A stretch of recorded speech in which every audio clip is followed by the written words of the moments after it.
Hi friends, Mahalakshmi ഇന്നത്തെ എപ്പിസോഡിലേക്ക് എല്ലാവർക്കും സ്വാഗതം. അങ്ങനെ രാവിലെ തന്നെ നമ്മുടെ കണ്ണനെയാണെങ്കിൽ നമ്മുടെ ഉണ്ണി ഒരുപാട് ദേഷ്യത്തോടെ നോക്കിയിട്ട് തോമസ് സാറിൻ്റെ അടുത്തേക്ക് ഞാൻ പോവുകയാണെന്നൊക്കെ ഉണ്ണിയാണെങ്കിൽ പറയുന്നുണ്ട്. അതിനുശേഷം ദുർഗ പറയുന്നുണ്ട്, നിനക്ക് വേറെ പണിയൊന്നുമില്ലേ? ഇനിയിപ്പോൾ മറ്റാരെങ്കിലും ഉപദ്രവിക്കാനുള്ള മറ്റൊരു തന്ത്രമായി ഇറങ്ങിയിരിക്കുന്നതാണോ? അവിടെ നീയൊക്കെ വിചാരിക്കുന്ന പോലെയല്ല, ഭയങ്കര നല്ല ആൾക്കാർ പോകുന്ന സ്ഥലമാണ്. അപ്പോഴേക്കും കരുണ പറയുന്നുണ്ട്, അമ്മയ്ക്കിതെന്താ ഉണ്ണിയേട്ടനോട് ഇത്രയ്ക്ക് വൈരാഗ്യം? സ്വന്തം മോനേക്കാളും വലുതാണോ ദത്തുപുത്രനായ ഈ കണ്ണേട്ടൻ എന്ന് ചോദിക്കുന്നുണ്ട്. അപ്പോഴേക്കും ദുർഗ പറയുന്നുണ്ട്, എനിക്ക് കണ്ണൻ തന്നെയായിരുന്നു ഏറ്റവും വലുത്. കാരണം ആദ്യമായി എന്നെ അമ്മയെന്ന് വിളിച്ചതും എന്നെ സ്നേഹിച്ചതൊക്കെ ഇതാ ഈ നിൽക്കുന്ന കണ്ണൻ തന്നെയായിരുന്നു. എന്നാൽ ചില പ്രശ്നങ്ങൾ കൊണ്ട് എനിക്കങ്ങനെയൊക്കെ ചെയ്യേണ്ടി വന്നു. കുറ്റബോധം ഇല്ലാത്തത് കൊണ്ടൊന്നുമല്ല അവൻ്റെ മുമ്പിൽ നിന്ന് ഇങ്ങനെ ഒന്ന് സംസാരിക്കുന്നത്. തെറ്റ് ഞാനും ചെയ്തിട്ടുണ്ട്, അതൊക്കെ ഞാൻ സമ്മതിക്കുന്നുണ്ട്. പക്ഷേങ്കിൽ തെറ്റ് മനസ്സിലായ ഉടൻ തന്നെ ഞാൻ അതിൽ നിന്ന് മാറുകയും ചെയ്യുന്നുണ്ട്. എന്നാൽ പിന്നെ നിങ്ങൾ എന്തുകൊണ്ട് മാറുന്നില്ലെന്നൊക്കെ കരുണയോടും ഉണ്ണിയോടും ചോദിക്കുന്നുണ്ട്. അതൊന്നും ഇപ്പം പറയേണ്ട സമയമില്ലെന്നും ഞങ്ങൾക്ക് പോയിട്ട് കുറച്ച് ധൃതിയുണ്ടെന്നും അമ്മ കണ്ണേട്ടനെ തന്നെ സ്നേഹിച്ചു എന്നൊക്കെ കരുണ പറയുന്നുണ്ട്. അല്ലെങ്കിലും നിനക്ക് എപ്പോഴാണ് സമയം കിട്ടാറ്? നല്ല ബുദ്ധി എൻ്റെ കുഞ്ഞിന് പറഞ്ഞു കൊടുക്കാൻ നിന്നെക്കൊണ്ട് കഴിയുന്നില്ലല്ലോ. ഏത് സമയം മറ്റുള്ളവരെ ഉപദ്രവിച്ച് ജീവിക്കണമെന്നൊക്കെയല്ലേ നീയും ഇവരും ആലോചിച്ചുകൊണ്ടിരിക്കുന്നത്. നിനക്കൊക്കെ ഒരിക്കലും നല്ലതെന്ന് വരില്ല. ഇപ്പോൾ നിങ്ങൾക്ക് രണ്ടുപേർക്കും ഒരു കുഞ്ഞ് ജനിക്കാൻ പോവാണ്. അതിനെ ഓർത്തെങ്കിലും നല്ലപോലെ ജീവിക്കാൻ നോക്കുക. ദൈവത്തിനോട് ചെയ്ത തെറ്റുകൾക്കെല്ലാം ക്ഷമ ചോദിക്കുക. അറിഞ്ഞു വിളിച്ചാൽ ദൈവം നിങ്ങളുടെ വിളി കേൾക്കും എന്നൊക്കെ പറയുന്നുണ്ട്. അങ്ങനെ ഇതൊന്നും കേട്ടു നൽകാൻ സമയമില്ലെന്നും അമ്മയുടെ വാക്കുകൾ കേൾക്കേണ്ട ആവശ്യം എനിക്കിപ്പോൾ ഇല്ലെന്നൊക്കെ ഉണ്ണി പറയുന്നുണ്ട്. അപ്പോഴേക്കും ഉണ്ണിയാണെങ്കിൽ പെട്ടെന്ന് തന്നെ കരുണയും കുട്ടി കാറിലോട്ട് കയറിയിട്ട് നമ്മുടെ തോമസ് സാറിൻ്റെ ചികിത്സാ സഹായത്തിനായി എത്തുന്നുണ്ട്.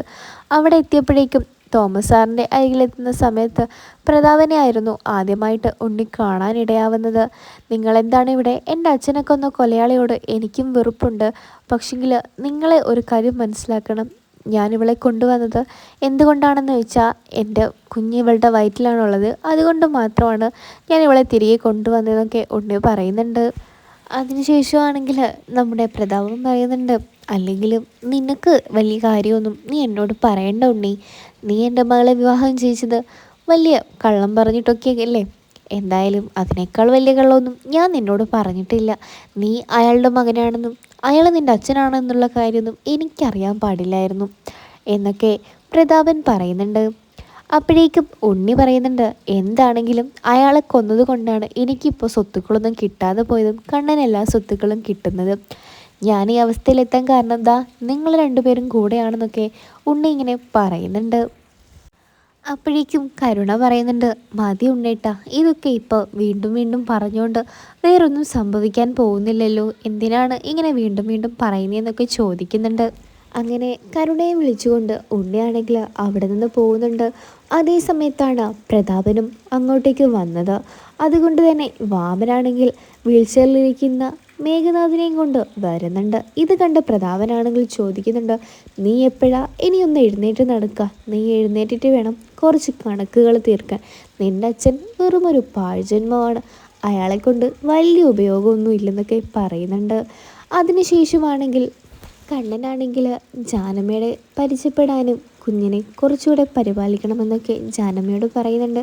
ഇതേ സമയമാണ് ജാനമ്മ കുഞ്ഞിന് മരുന്ന് കലക്കി അതിനെ കൊല്ലാൻ ശ്രമിക്കുന്നത്. പെട്ടെന്നാണ് അങ്ങോട്ടേക്ക് ലേഖ വരുന്നത്. ലേഖ ചോദിക്കുന്നുണ്ട്, എന്തേ ജാനമ്മേ ഇതുവരെയായിട്ടും കുഞ്ഞിനുള്ള പാലൊന്നും കൊണ്ടുവന്നില്ലല്ലോ, എന്താണ് ഈ ആലോചിച്ച് നിൽക്കുന്നതെന്ന് ചോദിക്കുമ്പോൾ, ഒന്നുമില്ല മോളെ, മോളുടെ കാര്യമൊക്കെ ഇങ്ങനെ ആലോചിച്ച് നിന്നതാണെന്ന് പറയുന്നുണ്ട്.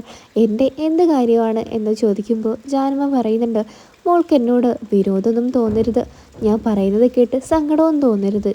എനിക്കെന്ത് സങ്കടം? എനിക്കറിയാം ജാനമ്മ എന്താ ചോദിക്കാൻ വരുന്നതെന്ന്. എനിക്കാണോ അനന്തുമായിട്ടാണോ പ്രശ്നം എന്നല്ലേ? എനിക്ക് തന്നെയാണ് പ്രശ്നം എന്നൊക്കെ ഇങ്ങനെ ജാനമ്മയോട് തുറന്നടിച്ച് ലേഖ പറയുന്നുണ്ട്. എത്രയൊക്കെയോ ഡോക്ടറെ കാണിച്ചതാണ്. അപ്പോഴേക്കും ജാനമ്മ പറയുന്നുണ്ട്, മോളിപ്പോൾ ചെറുപ്രായമാണ്, എന്തായാലും ഡോക്ടറൊക്കെ കാണിച്ച ഭേദമാവുന്ന അസുഖമേ ഉള്ളൂ എന്നൊക്കെ പറയുന്നുണ്ട്. അപ്പോഴേക്കും ലേഖ പറയുന്നുണ്ട്, എത്രയോ ഡോക്ടർമാരെയും വൈദ്യന്മാരെയൊക്കെ കാണിച്ചതാണ് ജാനമ്മേ, അതൊന്നും ശരിയായില്ല. അല്ലെങ്കിലും ഒരു കുഞ്ഞിനെ കിട്ടുക എന്നൊക്കെ പറഞ്ഞ് അതിനും വേണം ഒരു ഭാഗ്യമൊക്കെ. എനിക്ക് ആ ഭാഗ്യം മാത്രം ദൈവം തന്നില്ലെന്ന് തോന്നുന്നു എന്നൊക്കെ ഇങ്ങനെ സങ്കടത്തോടു കൂടെ നമ്മുടെ ജാനമ്മയോട് ലേഖ പറയുന്നുണ്ട്. അപ്പോഴേക്കും ജാനമ്മയാണെങ്കിൽ മോൾ അങ്ങോട്ടേക്ക് പോയിക്കോളൂ, ഈ ജാനമ്മ എല്ലാം എടുത്തിട്ട് കുഞ്ഞിന് കൊടുത്തോളാം എന്നൊക്കെ പറയുന്നുണ്ട്. അങ്ങനെ ജാനമ്മയാണെങ്കിൽ ലേഖയെ അടുക്കളയിൽ നിന്ന് ഒഴിവാക്കുന്നുണ്ട്. പെട്ടെന്ന് ജാനമ്മയാണെങ്കിൽ ഓരോ കാര്യം ആലോചിക്കുന്നുണ്ട്. താൻ ഇത്രയും കാലം ഒരു കുഞ്ഞിനെ പോലും നോവിച്ചിട്ടില്ല. ആ ഞാൻ ഇപ്പോൾ ഒരു കുഞ്ഞിനെ കൊല്ലാൻ പോകുന്നു. എൻ്റെ മകൻ്റെ സ്വാർത്ഥതയ്ക്ക് എനിക്കിത് ചെയ്യേണ്ടി വരുന്നു ഈശ്വര എന്നൊക്കെ പറഞ്ഞ് ജാനമ്മയുടെ മനസ്സ് ഒന്ന് ഇടറുന്നുണ്ട്.